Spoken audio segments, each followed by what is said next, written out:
We are back with Week 11 NFL prop picks and anytime touchdown scores with myself, Jacob Smith. Happy to be back on this rainy Friday here in Nova Scotia. But before we jump into things, obviously want to give a shout out to our sponsor, Sports Interaction. They're still offering this deposit promo code, Mayflower Sports. It's a free 125% bonus. Whatever you deposit, you get back in free money. Obviously, a win-win there. You can take that money, gamble responsibly on some of the picks I'm giving you, and hopefully we can cash. We can cash this week 11. Last week, kind of a tough week. We went 1-2. We cashed on Stephon Diggs anytime. We had Jordan Howard anytime. That didn't go as planned. And then we had Michael Pittman also anytime. Our first three anytime touchdown scores in a week since week 2. We went 1-2. Pittman had some chances. Yeah, Diggs really back to kind of doing Diggs things, but we'll jump into week 11 action here. And this first one, I'm going to say if we'll just jump into it actually. So it's going to be Elijah Mitchell anytime TD score. That's coming in from minus 120 to plus 140. So Mitchell's actually questionable for this week. So I'm going to say that if he doesn't start, I would definitely take maybe Jeff Wilson or Trey Sermon. Both of these guys are coming in at like uber similar prices. Like Jeff Wilson and Elijah Mitchell were coming in at the exact same price. So for me, San Francisco's rush offense is top 15 in the league. They're averaging about, I think it's like 117 yards a game. Jags rush defense over the last 3 games has given up like 90 yards a game. I think they're also in the bottom half of rush defenses in the NFL. So for me, it's just a good spot here. I think the San Francisco 49ers coming off a huge win last week over the LA Rams. They're going to look to carry that momentum over. And I think for San Francisco, a big part of that is not letting Jimmy G just throw the ball all over the field. I think that they are going to be really run dependent coming down the wire to end the season. I think they realize if they can manage the games a little bit better, run the ball a little bit better, that opens up Jimmy G's playbook a lot more for those play action plays, catch the linebackers running downhill, and maybe hit them over the top. And I feel like against Jacksonville, they've been playing hard the last 2 weeks. They're coming off 2 tough losses. They lost to the Colts last week by 4 points, and then they lost the week before to the Bills by 3 points. So they're in the games. The defense has been playing pretty well. They gave up 9 points to the Bills, but the Bills offense has been kind of sus the last couple of weeks. And then last week they gave up 21 points to the Colts. So the defense has been playing pretty well, but I just like San Francisco here in this spot. I feel like Elijah Mitchell, if he's playing, he will score. He has been a pretty reliable back for them when healthy, when playing. He had finger surgery on Tuesday, but the coach and the offensive coordinator both said that he should be back playing by Sunday, but he also didn't practice in a contact uniform today. So that leaves some people a little worried. So that's why I'm going to tell you to also maybe watch over Jeff Wilson's price or Trey Sermon's. I think San Francisco is definitely going to score a touchdown on the ground in this game. Jacksonville's given up a touchdown on the ground to somebody in every game but 3. So I'm pretty sure they've had a bye mixed in there. So more weeks than not, Jacksonville's going to give up a rushing touchdown. And I feel like this is just a really good spot. Good price. The minus 120, more like even money, obviously. But I feel like that's just because most people, I think, know that San Francisco is probably going to score one on the ground. And I only saw that at one book. And this is like a book that I find notoriously plays it safe. They're not into losing a whole lot of money, especially to running backs. I find the running back prices on this said site are oftentimes skewed in their favor, but I also have seen most books coming in at plus money, the plus 140, obviously the highest I've seen it coming in at. I think it's probably going to come down. If he's playing, he's probably going to be like plus maybe 110, plus 120. So if you can get that, I definitely would be on that this week. I'm not going to call anything my bet of the week this week. I've realized when I do that, I just lose. It's just written in the stars. So we're not going to call it a bet of the week. It's just, I think, a really good bet. But moving on to this second bet here, and this is an unusual one for me, but it's definitely all about the price here. And that's going to be Devonta Adams, anytime touchdown score, minus 105 to minus 125 at Minnesota. When I saw this, when I saw it at the first book and it was minus 105, I was like, something's not right here. So I went and checked a couple more, and they were all kind of floating in and around this price today. So I think on Sunday, you're definitely going to see that move probably more to like the minus 150, minus 160 range. So if you do like to get those early bets in, this is definitely a spot where I think you should grab Devonta Adams coming in at this price. Even the game line's just kind of weird. I think Green Bay is favored by like 2.5 or maybe 3.5, which is super odd to me. I know they played in the Snow Bowl last week, and that didn't go too well in terms of offense, but they still came out with the win. They still looked all right. Obviously, Aaron Jones is probably not going to play, but AJ Dillon's looking like a more than serviceable backup.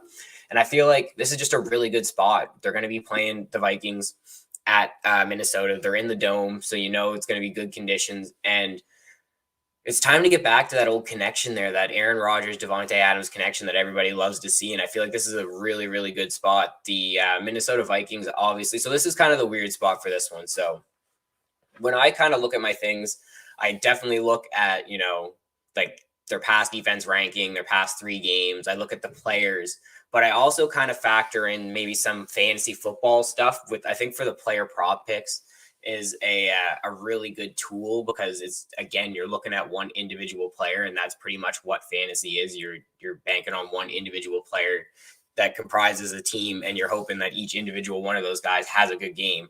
And for me, I was looking at the Vikings fantasy rankings against wide receivers, and they were actually ranked like 26th or 27th against wide receivers in terms of total points given up. And I think it was somewhere like 18 fantasy points. So like, for those people that know fantasy, they know that that's a really good week from a wide receiver. If you can get 18 points from a wide receiver in a week, that's a really good week.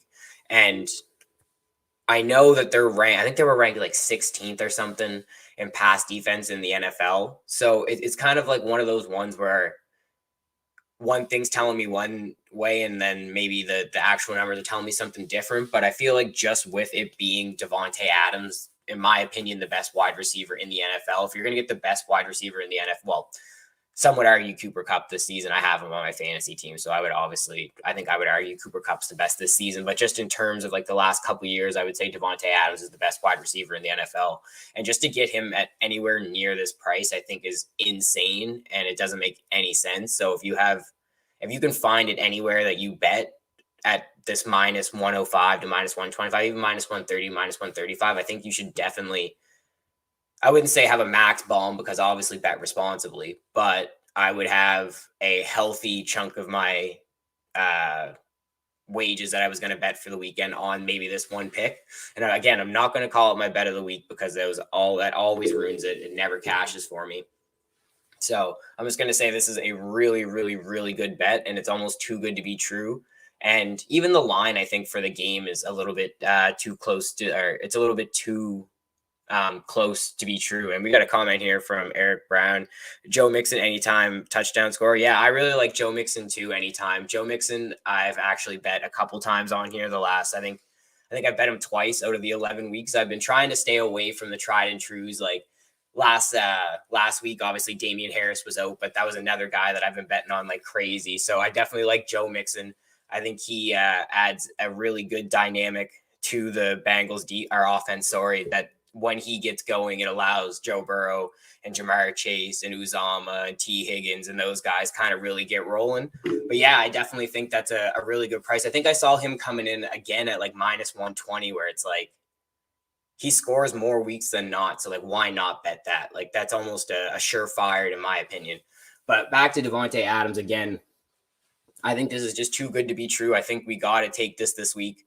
I think that if it loses, I'm willing to go down with the ship at this price. Like, I don't think there's too many times this season we've seen Devonta Adams coming in around even money or close to even money. And I don't really have a whole lot of faith in the Minnesota Vikings defense. They've been okay from time to time. They've had their games, but again, I'm just not sold on that secondary. And I think Aaron Rodgers, week 2, coming back after COVID, he's going to be more ready to go. He's going to have that extra week of preparation of rebuilding that relationship with his wide receivers. And I think we're really going to see it this week. And we have one more pick here, and we're just going to go back to Eric. Eric commented one more time. He just said he should be fresh coming off a bye week against the terrible Raiders run defense. Yeah, the Raiders run defense has been pretty bad this season. Again, I really with Joe Mixon, I'm not really matchup dependent. I think at this point in the season, he's proven his worth to the team, and he's going to get goal line touches. And I think that's so important with the running backs is you want like for the anytime touchdown scores where you're going to get the value with the running backs, you're going to want guys that are going to get goal line touches or red zone touches. Yeah, it's nice to have the guys like Jonathan Taylor who could do both, but you're not going to get the price on a Jonathan Taylor at any time touchdown score because the books know he can run for 100 yards any given game and have a touchdown any given game. But with Joe Mixon, for some reason, they're sleeping on him. Like even in fantasy football, like in our draft, I think I was talking about it a couple of weeks ago. Like going into the draft, literally everybody was like, "I'm not touching Joe Mixon. I don't trust Joe Mixon."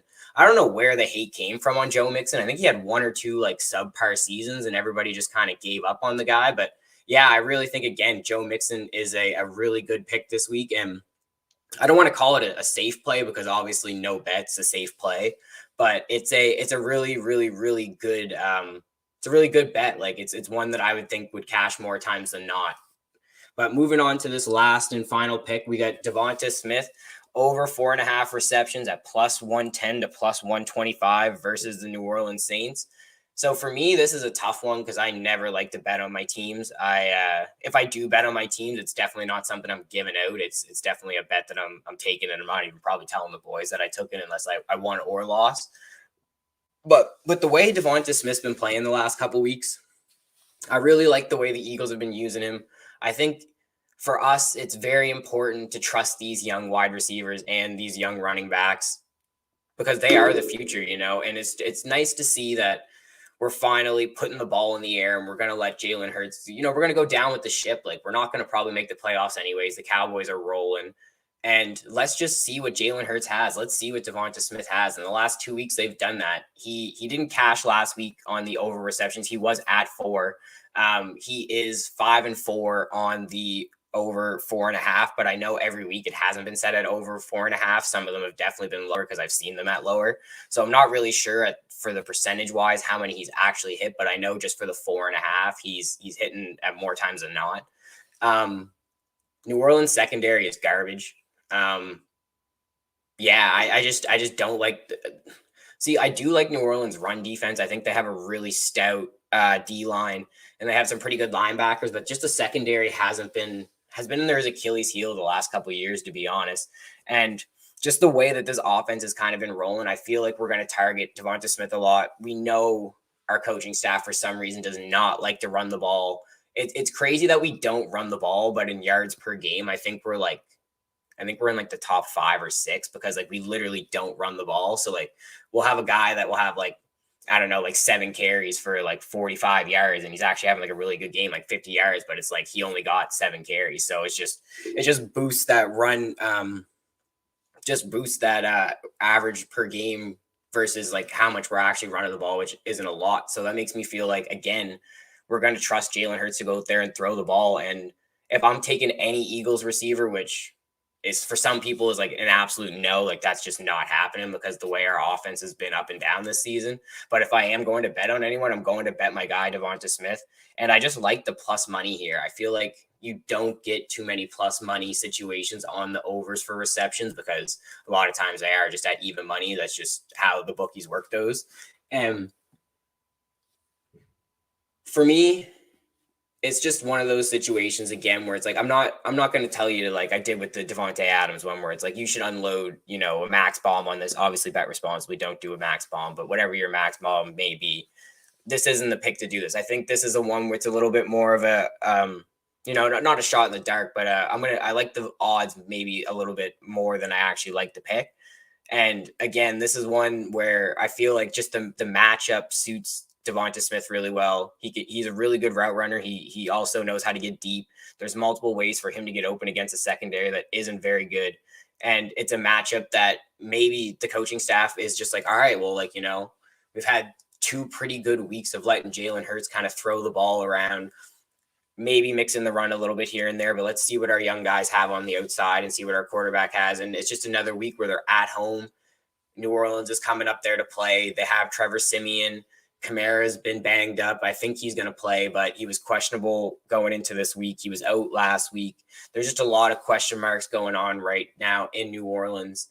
And it's just it just seems like a good spot. And again, when we say good spots, those usually don't cash, but it's just I feel like it's a good spot where the money's right, and it's just one of those ones where I'm going with the odds more than the name brand or the player or the team against each other. But yeah, so that was week 11 prop picks and anytime touchdown scores with Jacob Smith. Hopefully we come back stronger than last week's 1-2 effort, but hey, it is what it is. That's the name of the game. Have a good weekend. Peace.